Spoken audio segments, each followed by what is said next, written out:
Otra voz. Periodismo libre. Hace 25 años firmamos la Constitución Política. Desde entonces es la primera vez que puedo asistir a uno de los quinquenios debido a la intolerancia y la discriminación que se le aplicó por decenios al Partido Comunista Colombiano y a la Unión Patriótica, y que nos condenó al exilio político a unos, a la muerte y a la desaparición forzada a otros, a la cárcel y a los tratos inhumanos y degradantes a muchos, configurando el genocidio político más vergonzoso de la historia del país. Esto se reforzó después de la expedición de la Constitución de 1991. Las actas de la Asamblea hacen constar las innumerables denuncias que hice todos los meses de las sesiones de la Asamblea Nacional Constituyente, de los asesinatos y demás violaciones de los derechos humanos, y que aún hoy no terminan para mi partido y para muchos colombianos que hacen parte de la Colombia alternativa. A muchos se nos aplicó el terrorismo de Estado, que no figuren algunas historias que se han dicho aquí. Con una impunidad en nuestros asesinatos del 96.7%, que nos obligó a llevar a la Comisión Interamericana de la OEA la demanda por genocidio político ante la no respuesta de la justicia colombiana por toda esta serie de cosas que pasaban en Colombia. Pero en Colombia tenemos la mejor Carta de los Derechos Humanos del continente. La llevamos en la Comisión Primera. No veo, sí, el doctor Serpa hizo parte de la Comisión Primera.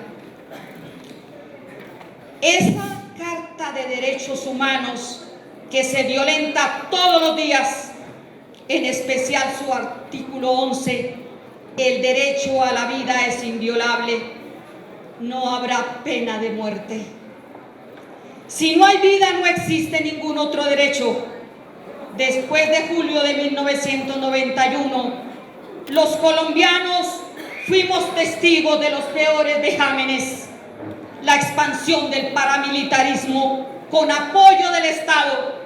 Utilizaron hornos crematorios, babillas hambrientas que recibían de comida a seres humanos vivos, torturas, violaciones, descuartizamientos, y ningún gobierno fue capaz de defender a los hombres y mujeres, opositores políticos, defensores de derechos humanos, periodistas, sindicalistas, campesinos, indígenas, afrodescendientes, jueces y otros ciudadanos.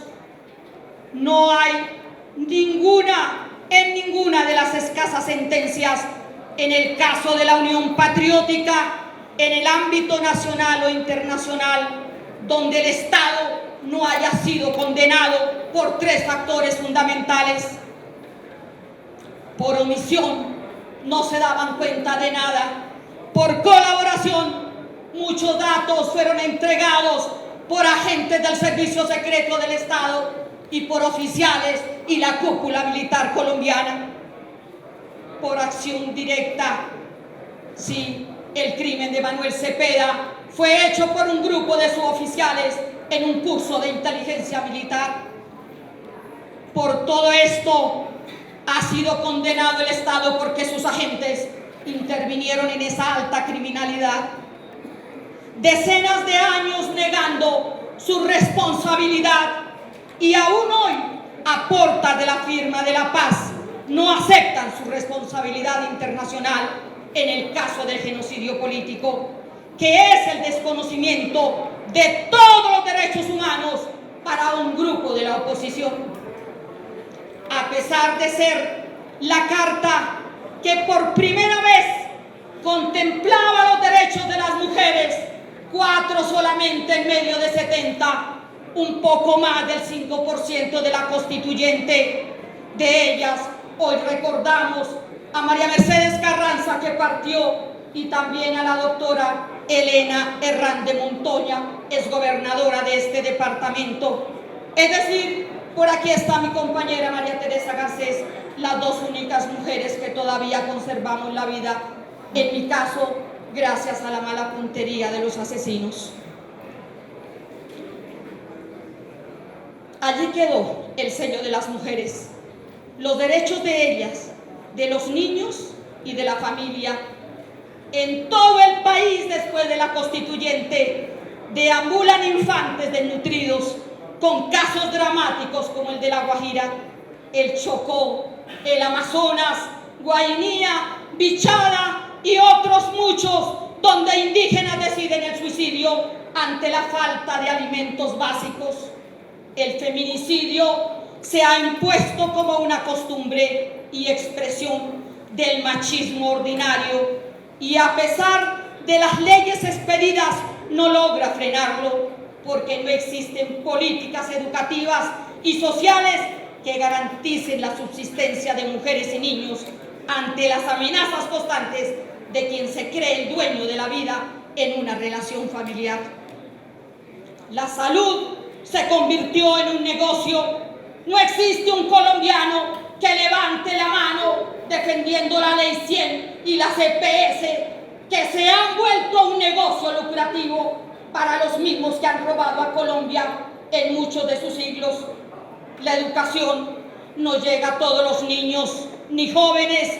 La justicia difícilmente la ven los que no tienen dinero, porque la corrupción tocó todas las entidades públicas y privadas, incluyendo, me disculpan porque aquí hay magistrados de muy buen trabajo y reputación, pero hay otros, y esa corrupción llegó a las altas cortes y al Congreso de la República, y este último de larga tradición. Nada más desmoralizador para un ciudadano corriente que algunas de las personas privilegiadas con estudios en las universidades más prestigiosas del país, sueldos altísimos para ellas y todos sus familiares, porque aquí los delfines nos asoman por todos los costados, prebendas especiales para que se prestan, y eso lleva también a la corrupción. ¿Cómo explicarle a los colombianos sin empleo, a los que no les renuevan los contratos porque trabajaron con X gobernador o alcalde, que tienen que salir a aguantar hambre? ¿Cómo decirle a los millones de hombres y mujeres que desplazaron de sus tierras con el terror y las balas que ellos pertenecen ahora a altos funcionarios del Estado o a terratenientes que se lucraron de sus relaciones non santas con los victimarios?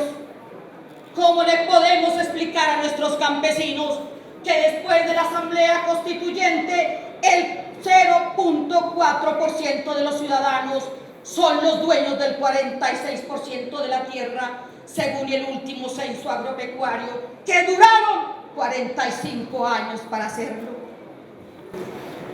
Y esos señores que tienen la tierra, por aquí en la Corte Constitucional hay un ciudadano que no vino, por fortuna, para que nos explicara por qué compró 25 hectáreas en Urabá por 5 millones de pesos y de buena fe. Dicen que de buena fe.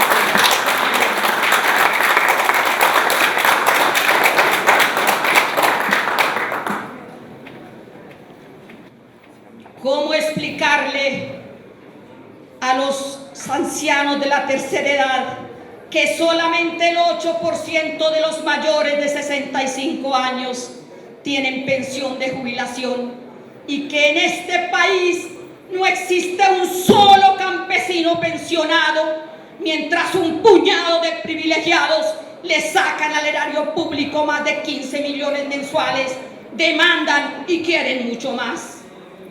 ¿Cómo explicarle a los mineros artesanales del oro aquí en Antioquia, del carbón en La Guajira, en Boyacá, en el Cesar y otros departamentos, la caliza en buena parte de toda la zona de la cordillera oriental, y otros que las grandes dragas de las transnacionales llegan a sacar los metales, envenenando los ríos, acabando el agua, destruyendo los páramos, y ahora ellos son los mendigos.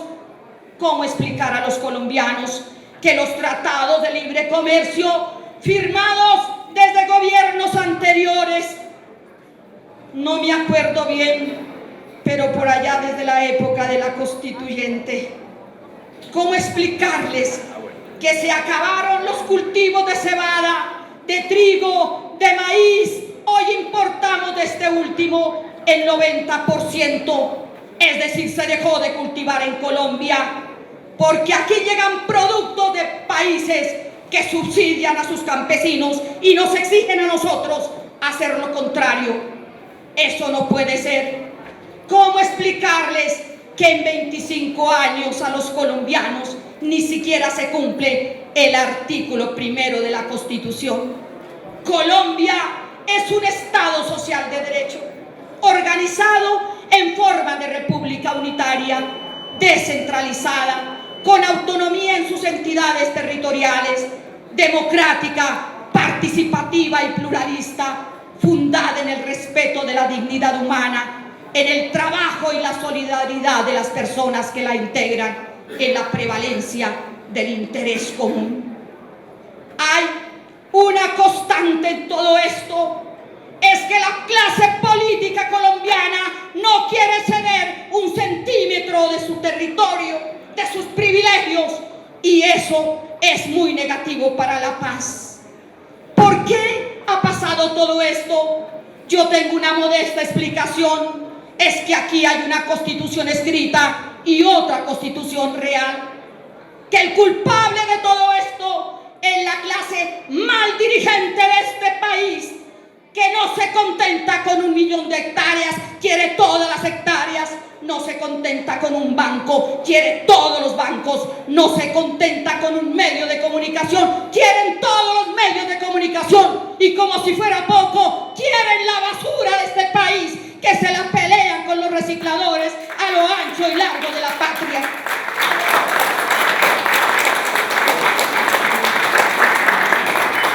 Estamos en las puertas de la paz con las FARC y en el inicio de las conversaciones con el ELN, finalizando un conflicto armado de más de 50 años por la vía de la solución pacífica negociada.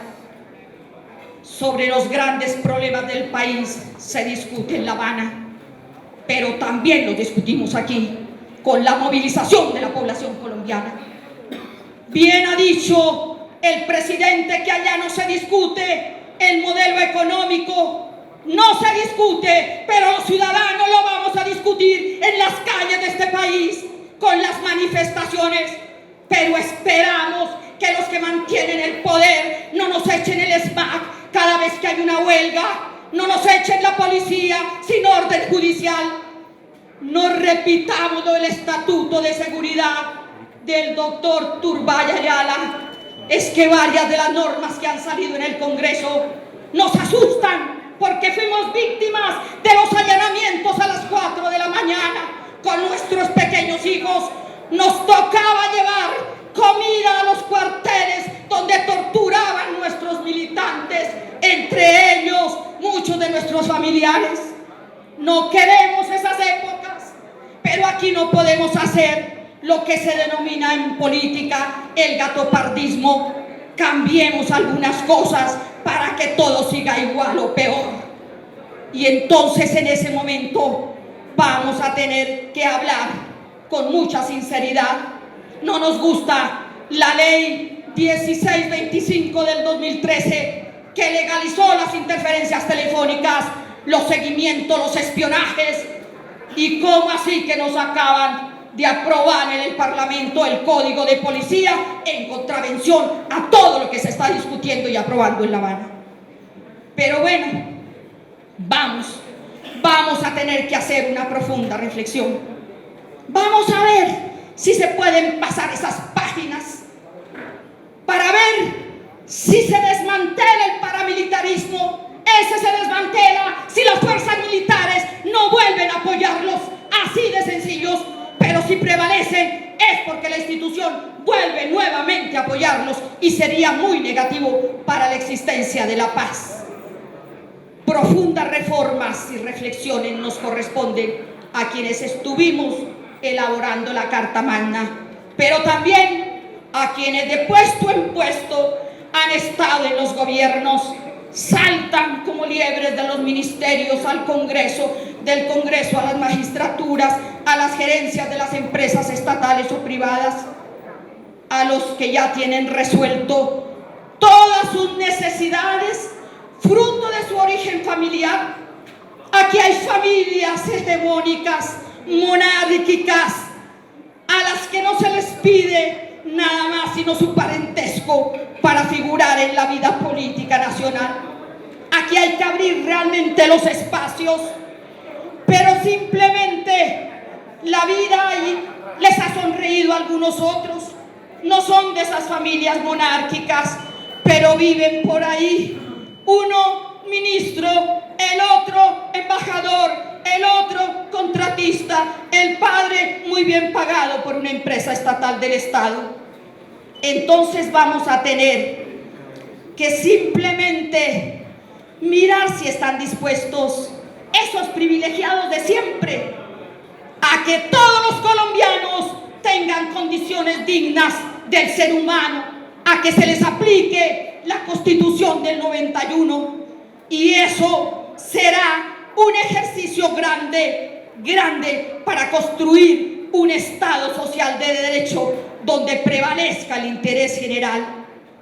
Llamamos a los colombianos a votar por el sí a la paz, pero también a no volver a elegir a esos señores del Congreso que se constituye en verdaderas camaraderías del chantaje hacia los gobiernos.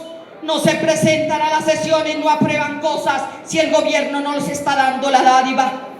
Hay excepciones, por supuesto. Yo sacaría el 20% del Congreso. Lo demás son esos partidos que se jactan de que tienen muchos votos, de que llegan por la elección popular, llegan corrompidos porque han comprado la mayoría de los votos en este país, han hecho trampa y el proceso electoral está completamente viciado.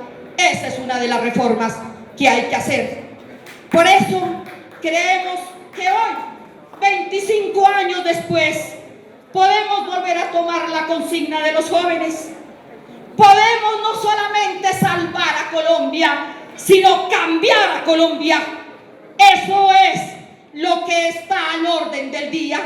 Cambiar las costumbres políticas, cambiar el empoderamiento del poder por unos pocos, cambiar todo eso que llaman medios masivos de comunicación, cambiar toda esa cuestión que se ha apoderado también de nuestro país, que se ha vuelto una institución, la corrupción.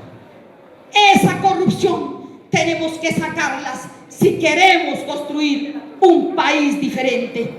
Por eso hoy también llamo nuevamente a los jóvenes para que cambiemos este país, para que lo cambiemos y hagamos de los 47 millones de colombianos una población que pueda decir: al fin mis derechos humanos están tenidos en cuenta. Mientras la vida no sea respetada, especialmente de los insurgentes que van a venir por el proceso de paz, tenemos que romper esa costumbre que viene desde la revolución de los comuneros. Firmaban en Bogotá y los asesinaron en Tunja a José Antonio Galán. Es lo que pasó con la guerrilla liberal en el llano. Les dieron la paz y mataban a Guadalupe Salcedo. También lo que pasó con el M-19. Firmaron y al mes mataban a Carlos Pizarro, el comandante de esa guerrilla. Esperamos que esta vez la vida de quienes hacen parte del proceso de paz no sea sacrificada y rompamos un hito en la historia. Por eso trabajamos con infinito entusiasmo para el proceso de paz. Trabajamos para que el sí a la paz pueda vencer a los enemigos de ella y a los mercaderes de la guerra, que son los que están contra el proceso de paz. Los votamos a votar sí para decirle a un procurador: tú eres el único país del mundo donde un procurador se opone a un proceso de paz. Queremos construir una patria generosa, una patria distinta, que la venimos soñando desde que éramos jóvenes. Hoy soy la abuela y si me descuido, bisabuela, pero todavía sueño con dejarle a mis bisnietos un país que cuente las historias de la paz y no siga contando las historias de la guerra. Muchas gracias. Muchas gracias, doctora Rodríguez, por su intervención.